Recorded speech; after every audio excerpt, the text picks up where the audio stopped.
You've manifested yourself into a human I can depend on to bring me happy.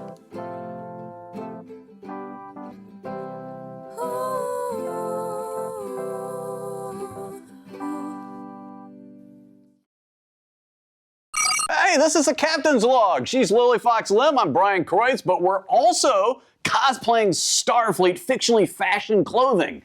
But factually, feel free to treat yourself to a trek. A trek through the stars, not only in Hollywood, but in the galaxy's finest spacefaring adventure. Oh yeah, that being Star Trek, but specifically Star Trek The Next Generation and Deep Space Nine is where the appearances occurred for our guest today, Lou Wagner. Yes, Lou Wagner was known for being in 2 Planet of the Apes films, one of Brian's favorite shows, Chips Patrol, as a lead character, and countless TV episodes and movies. Lou Wagner was a Ferengi twice in Star Trek spin-offs. Can you name them, BK? Oh, yeah, he was Solok in The Next Generation, and he played Grand Nagus' son in Deep Space Nine. Krax. Krax. Yes. Yes, indeed-o.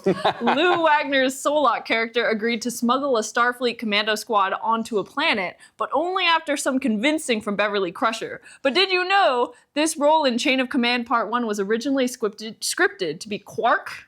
What? Doing the smuggling. Are you serious? However, since Deep Space Nine wouldn't premiere until several weeks after this episode in Next Generation, it was smart of Paramount to wait so that Quark could be properly introduced. But Lou Wagner was phenomenal in this role anyways. That's so true. I totally forgot about that because mid-season Next Generation is when Deep Space Nine premiered, right? Mm-hmm. But of course, we would see Armin Shimmerman would later appear as Quark in Season 7 of Next Generation, but appearing as another Ferengi in many other previous episodes of Next Generation, right? Mm-hmm. Particularly in Season 1 and 2. But Lou Wagner appearing as Krax in the excellent Ferengi-esque filled Deep Space Nine episode as the son of the Grand Nagus tops it all to me. Yes, Krax was the unofficial heir apparent to the throne of the Ferengi Alliance, and he was shocked when Zek unexpectedly nominated Quark to be his successor in this episode.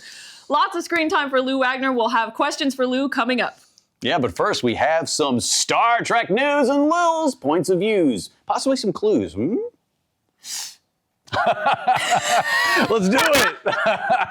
You almost forgot. I did. Almost forgot your Bash Brothers. That's right. All right. Well, you're excited about something and forgot about the Bash Brothers, but what you got? Okay. Here we go, Lils. The newest TV series on Paramount Plus titled Star Trek Starfleet Academy is shaping up to be the furthest in the future that we've ever seen Star Trek. It's in the 32nd century. What? This is crazy. Now, my favorite actor in Trek, as you know, is Jonathan Frakes, right? Mm-hmm. Who also is a Trek legendary franchise director, and he was recently at the Indiana Comic Convention where he assured fans that there's plenty in this series for hardcore Trekkies to boldly go. Ooh. Okay? Frakes revealed that the series has finished filming season 1, that series being Starfleet Academy, but it's still not clear when it will premiere or even when there will be a next season. Like, we know there's going to be a season 2, but we just don't know like how it's going to tie together with season 1. But Frakes spoke to say it would build out the world that we know it in ways that are exciting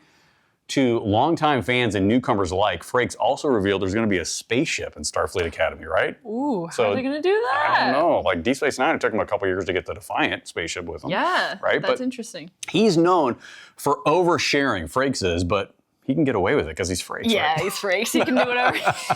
And we love him. Well, hey, it's Star Trek news and a good bit of news to look forward to in the future of Trek, literally into the 32nd century. That's right. So again, I ask you, why did you forget about the Bash Brothers High Five for this news segment? Oh, BK? well, okay. Well, actually, because I know how much you like horror, right? Oh. And Star Trek, I love it. You do. Star Trek Strange New Worlds is giving fans a horror episode after a new season 4 update. What? Season 4? Yes. Oh, you know I love to be scared and thrown into a bone-chilling sweat of panic and fear. That's my favorite. Tell me more. Excel Carolyn, known for directing horrific horror like The Haunting of Bly Manor, Creepshow, American Horror Story, The Midnight Club, shared on The Gram, also known as Instagram, that she's in Toronto, Canada, where they're shooting this show. It should be in LA, but she's a very special episode of Star Trek Strange New World she's helming. Carolyn also mentioned that she's been a fan of this franchise ever since a friend of hers introduced her to Star Trek First Contact, the 96 film, right? But one of the higher ranking Star Trek movies is how she holds or beholds Star Trek some 25 years ago. So she has a lot of respect for it. Yeah, well, it's a foregone conclusion. The complexities of cinematography and scintillating scaredness is coming for this episode. Right. Well, this wouldn't be the first time that Star Trek Strange New Worlds has played around with the horror genre, with a previous example including Season 1's All Those Who Wander, which ended with the death of Hemmer, played by the beloved Bruce Horak. Oh gosh, we loved Hemmer, yes. And we interview the Anar alien actor Bruce Horak, who played Hemmer, here on A Captain's Log. That was the 30th episode back in Season 3. That one was written by our California-based consulting producer, Scott Chip Selstad. Now be sure to check it out if you haven't already, Trekkies. So there you go, Lil. Some thrills and chills coming up in Strange New Worlds. Thanks, BK. More little mini 10-episode sample size seasons. You'd think by now Paramount would trust the fans and our loyalty for viewership and make these 20-episode seasons again. That's right. You shared with me that SEAL Team had at least 20 episodes when they went from CBS network TV to streaming. And why not Trek? We love Trek. Everybody loves Trek. Absolutely. Right? We're shouting it from the Paramount Mountain. We want more Trek for longer seasons. We're getting these sample size like Lily said. But also, warping straight over to our interview with Lou Wagner here on A Captain's Log. It's on the other side of the commercial break. A Captain's Log returns in a moment.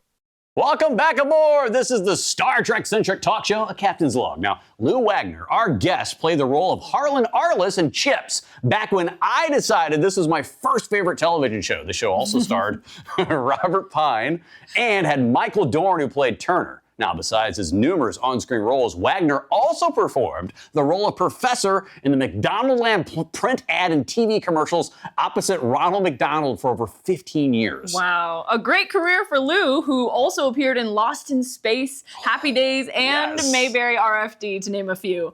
Let's welcome Lou Wagner to A Captain's Log. Welcome aboard. Thank you.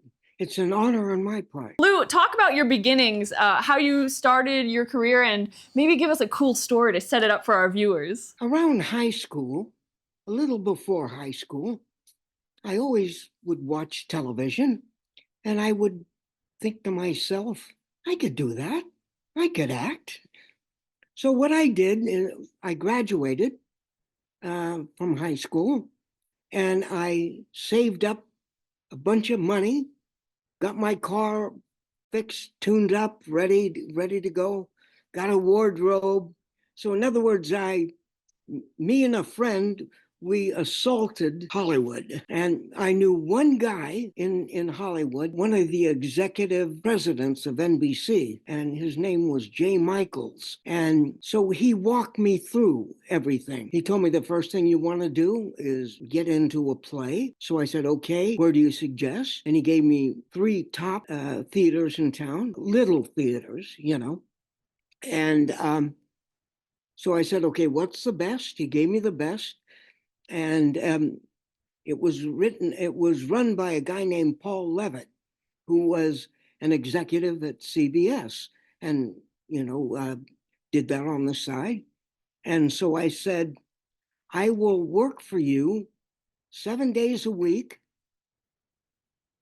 12 hours a day for nothing. So, of course, he hired me. You know? Meantime, working at the Players Ring for Paul Levitt, some of the actors said, hey, you know, there's an audition in Santa Monica for a play called Burning of the Lepers. And so I got that. So now I'm a leper, you know. And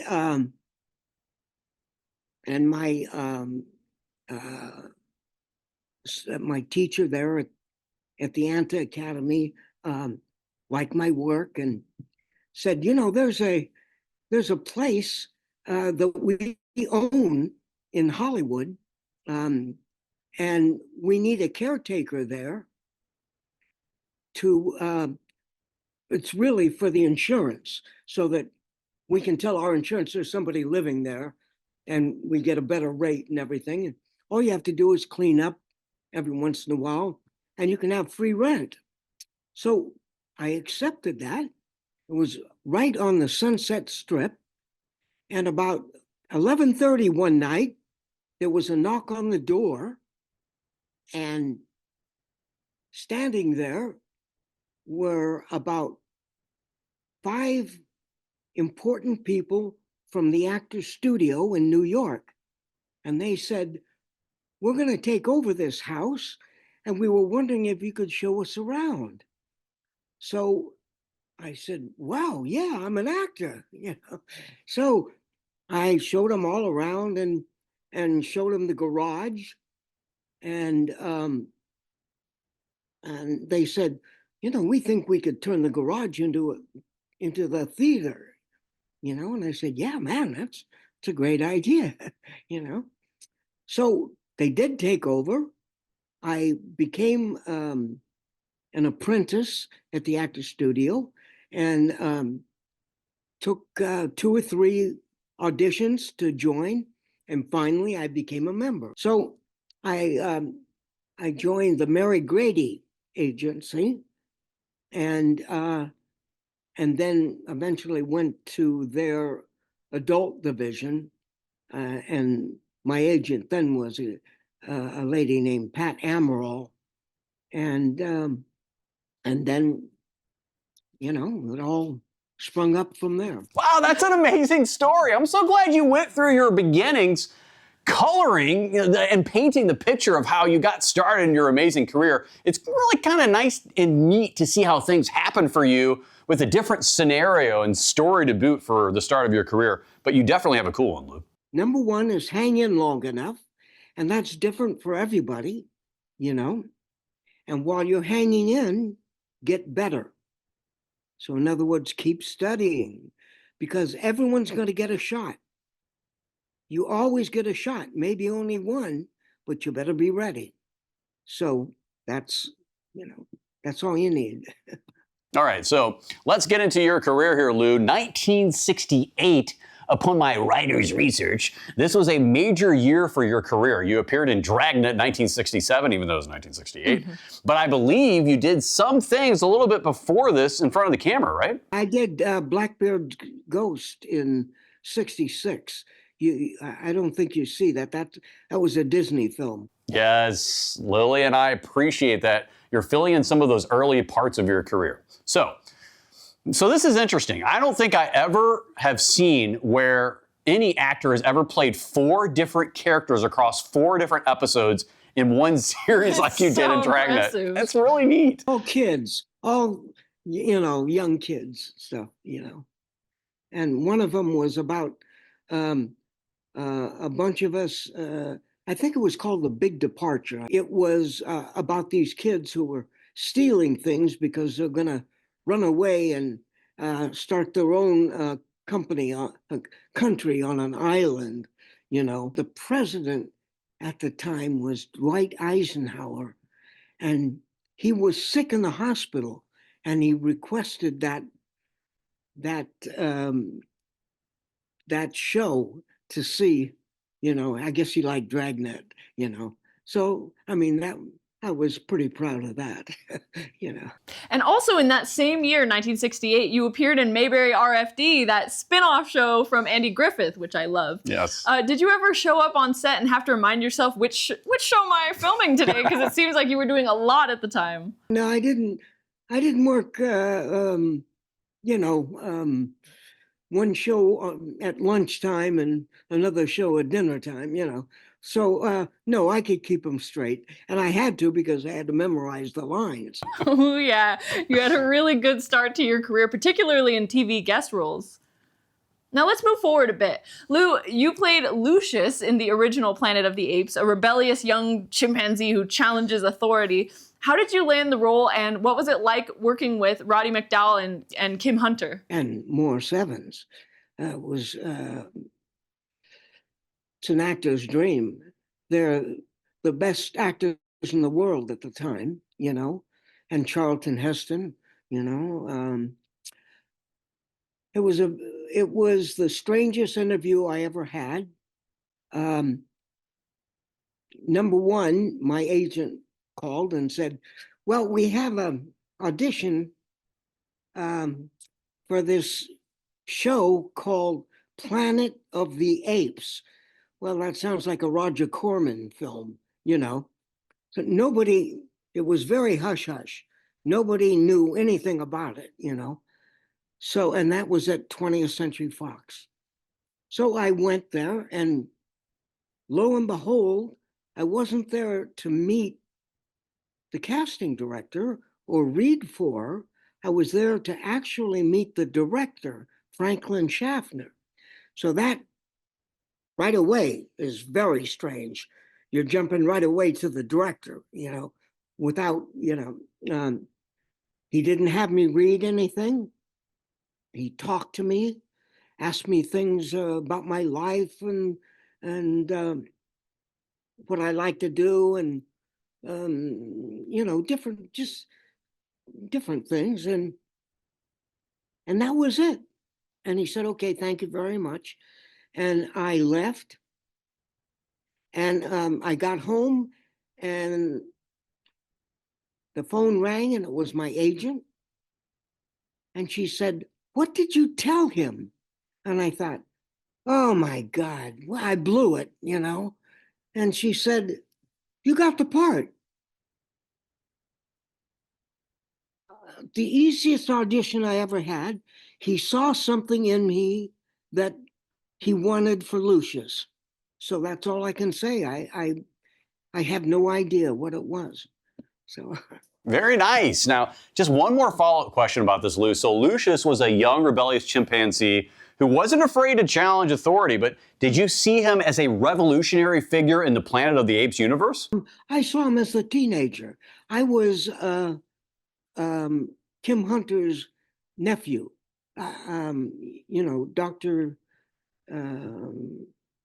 Zayas's, oh my God, I forgot her character now, but Kim Hunter's nephew. So the lines were written for a young guy, and I'm just a young guy. I just happen to be a chimpanzee, Okay, so literally, I was a little child when Chips came out over the seasons. I was actually born the same year Chips premiered, but I'm watching reruns and I love the show. Lou, you were such an integral part of the show. Lou as Harlon Arliss. I even rewatched some of these episodes the other day, pausing it there, and I'm like, hey, it's Harlon, that's so cool. Oh, it's okay to fanboy, BK. I know this show meant a lot to you. And Lou, it means a lot to us, you sharing your stories, all right, I think go ahead with the next question. Thanks. Thank you, Lily, for taking pause there. But Harlon Arliss was a fan favorite character, Lou. And, I talked to my mom the other day about this, and she definitely remembers you. Yeah. Now, you're always bringing humor and warmth to Chips, because it seemed like Robert Pine was the straight and stalwart leader, very serious. Sort of the comic relief, Yes, exactly. Me and Paul Link were the comic reliefs, yeah. For sure. You as Harlon and Paul as Grossman. How much of Harlan's personality came from you, and how much of that was in the script? Well, you sort of try to make it like yourself, because you're going to go for, I think the show was on for 7 years, and I started the first show of the second season. So I was on there for 7 seasons. So, you want to make it like you, so it's much easier, and you can make it more, you can fill it better, make it more of a real person, So a lot of that was me, except for the mechanical part, I have zero. They have to show me how to hold the wrench, so. All right, well, that's so cool. All right, this goes perfect into my next question. So since your character was the go-to mechanic for John and Ponch and everybody at the CHP, did you ever really pick up any real mechanical skills while you were on the show? Absolutely none. I was a good actor, so That was it. You made it very believable, Lou. A captain's log returns in a moment. This is Lily Fox Lim, and I welcome you back to A Captain's Log. This was Brian's young childhood go-to show called Chips Patrol, a very big network show as an American crime drama television series created by Rick Rosner and originally airing on NBC. So I'll let you ask the next Chips questions, Okay. BK, and then I get to load up on the Star Trek. Oh, yeah, the big Star Trek questions, right? So here we go. Have at it.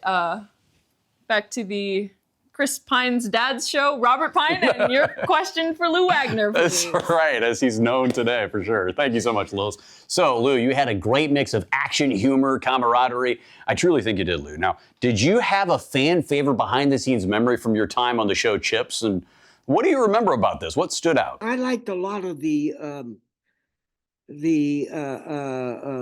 funny stuff that we did. There was one scene that I really liked because it worked so well and it was set up so well. Punch comes into my area, you know, and the first season I had a dog with me, you know, a really cute dog, and he was in the workspace with me, and I'm working on a bike, you know, and he comes in and he gets a cup and pours some water, and he comes over and he says, you know, every time I come in here, your dog barks at me. And I say, because you're drinking out of his cup. You know, so I mean, it was a real perfect setup, you know. But I really enjoyed Chips.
One of the great things about Chips is, you know, it was done in the 80s, late 70s and early 80s. It's like a time capsule. A lot of the places that we visit, we did like, out of 5 days of shooting, we did 3 out on the streets, on the roads, you know. And so it's early Los Angeles. A lot of these places are gone now. So it's really a time capsule. And for all over the world, Chips is like a modern day cowboy thing, you know. It's America, and you know the heroes are on motorcycles, not horses, you know, and they protect the West, and you know, so it's you know, it's a modern day view of America, you know, for Europe and you know other countries. It really was! Like when you put it metaphorically like that, for the rest of the world, they're seeing the beautiful California and LA beaches, highways and byways, and disco music and humor. But yeah, people are usually thinking of Western culture like horses, you know, things like that. But we get to see Ponch and John on the motorbikes, and here you are as the comic relief when they come back to the CHP station with you fixing your bikes. It's just so awesome. Bryan said off camera he loves it when you would just walk into the scene and the officers were having a really serious conversation with Robert Pine. And then you come in, walking in with a smile on your face, and everyone's like, what's Harlan gonna say? And this humorous objection reply. Great stuff there. Yes, it is. He so loves cool. it. Thank you so much. Now, one final question for you on Chips, Lou. This show, this lovable show, had some of the best stunt work of all time. Did you ever get to be part of any of the action sequences, or were you kind of happy staying in the garage where it's safe? I was happy to be away from that, but they were the absolute best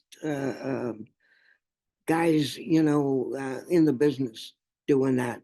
We had wrecks all over the place, and the stunt guys were, the heroes of our show. Lou, do you remember being on the set or on location with a crazy stunt of any kind that you could share with us or fans? Yeah, there was. We did a show with Robbie Knievel, Evel Knievel's son, and there was one thing where he had to, I forget, so long ago, but he had to jump in his bike through a hoop while a plane was flying over him, So I mean, that was pretty super, We all breathed a sigh of relief at the end of that one. Thank you for answering those questions about Chips, Lou. We both really appreciate it, but I know our fans and especially BK really does appreciate it. Thank you. I just want to throw in the guy that really made it work was Cy Shermack, who was the executive producer of the show. So, he turned it into a hit. Now let's get to Star Trek. Lou, really quick, let me ask you this before my first questions, because both shows were running at the same time. Did you shoot Next Generation first or Deep Space Nine? Ooh. Next Generation. Okay, so Next Generation in Chain of Command Part 1. Lou, you played Solok, a Ferengi. Your character is involved in a tense negotiation with Captain Jellicoe, played by Ronnie Cox, which is very odd too because he's taking over command for Captain Picard. I don't think he was in that scene. He might have been in that show, but the scene I had was with Michael Dorn, who was in Chips with me, And when I got to the set, I said, "Mike, it's Lou Wagner," So because he'd never know, But so with Mike and Picard and the beautiful woman who turned me around, So those were the three people that I physically worked with, Ooh, so you're in a very high stakes episode. This is a very interesting script, Chain of Command. It is. What did you add as layers to the character, Solok, besides the typical Ferengi traitor, which their characters are typically known for those specific traits, but what was the backstory like and what do you remember about the scene? I was only in that one scene. So beginning, middle, and end was everything that I knew about the script. It was just my character. So, but the great thing about that was it was a full rounded character. I had an arc. I started at a certain place where I could care less about you guys. You don't, I'm not interested in helping you at all, And then the end of the arc, this beautiful woman touches my ear and absolutely knocks me for a loop. And I say, "When do you want to go?" So it's a beautiful arc. So you can see the guy changing, which is sort of rare, for television.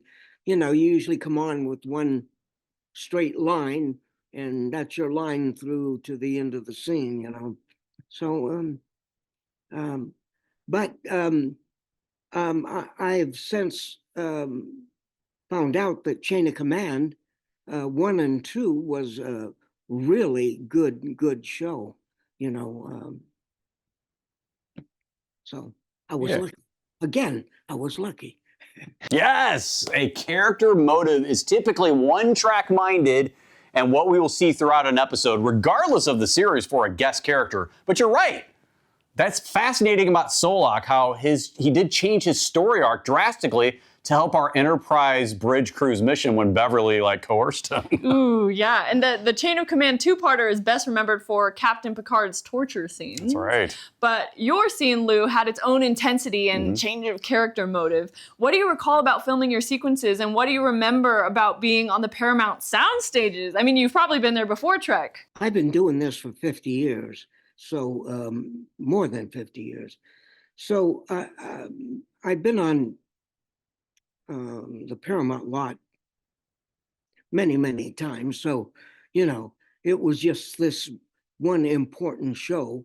And, you know, I'm in the makeup for 4.5 hours. You know, this is really heavy, complete makeup, starting with a ball cap to get rid of your hair, and then laying everything on, and all the appliances, like in Planet of the Apes, after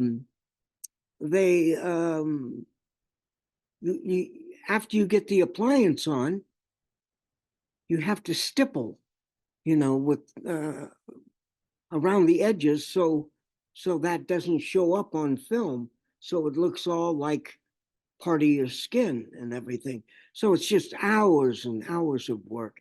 And I've done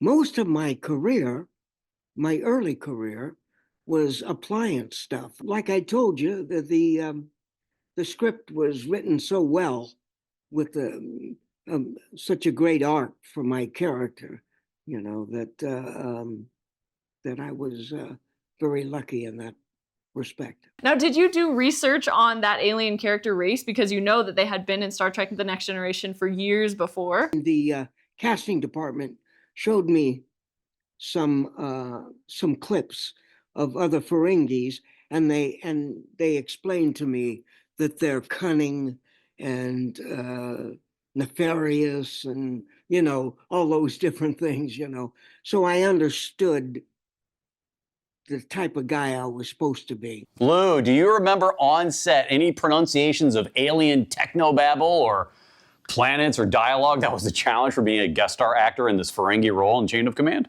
The area, the planet that we were going to, Kardashian, you know, and I'd say Kardasa, and you know, so we had to cut a couple of times for that so that I could, you know, get the wording right. But no, the main thing was being able to surprise Michael, saying, "Hey, it's me." Ooh, yes. You being under all that Ferengi makeup, you wanted to let Michael Dorn know that it was you under there, spending so much time together on CHiPs, and now a reunion on Trek. That's so cool, because so many people mispronounce Cardassian for Kardashian, right? Keeping up with the Cardassians. Yeah, exactly. Never heard of it before, you know, so he had to, a couple of times he had to say, no, it's Kardashian, you know, okay.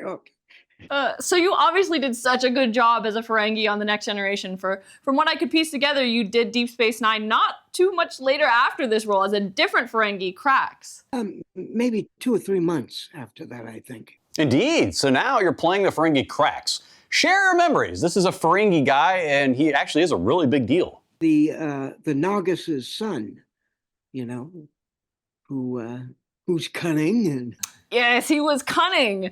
So how did you approach this character in Deep Space Nine and his desire to overthrow his father? Very great family. I mean, very, intelligent family. He was really an intelligent guy. Wallace Shawn, yeah.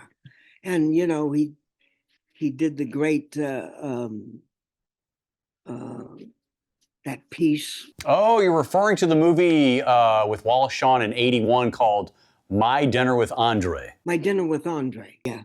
It's really wonderful if you ever want to watch that. but Wallace was and still is a real hero of mine. So it was an honor to be his son, even though I wanted to kill him. That's awesome. Yes, kill him for the heir to all that profit. Typical Ferengi, Yeah. except this character Krax had the Grand Nagus family's wealth and power, which is a lot more than usual. Big deal.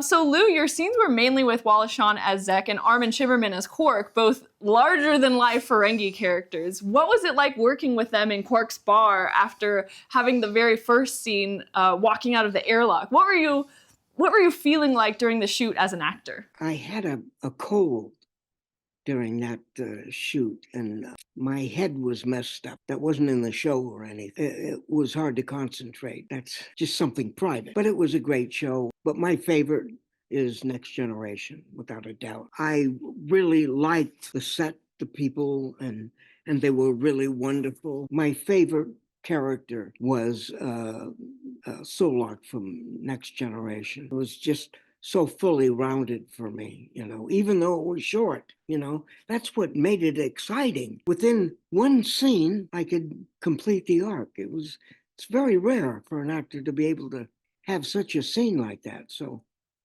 I'm going on and on about that. Do you remember what or why casting or the producers wanted to bring you back from Next Generation to Deep Space Nine? And what do you remember about Deep Space Nine's experience being on set? No, that was a one-off. Well, in Deep Space, I didn't watch too much. I was trying to concentrate on my work, and I went back to my dressing room when I wasn't on.